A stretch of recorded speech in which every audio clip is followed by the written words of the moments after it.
these other tabs exactly where you need them to be at. Because that last one.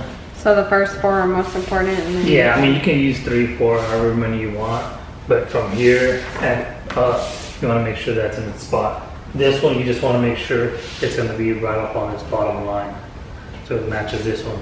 Make your gap the same distance as that one over there.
Just want to keep on pushing and pushing and pushing so that she lays down.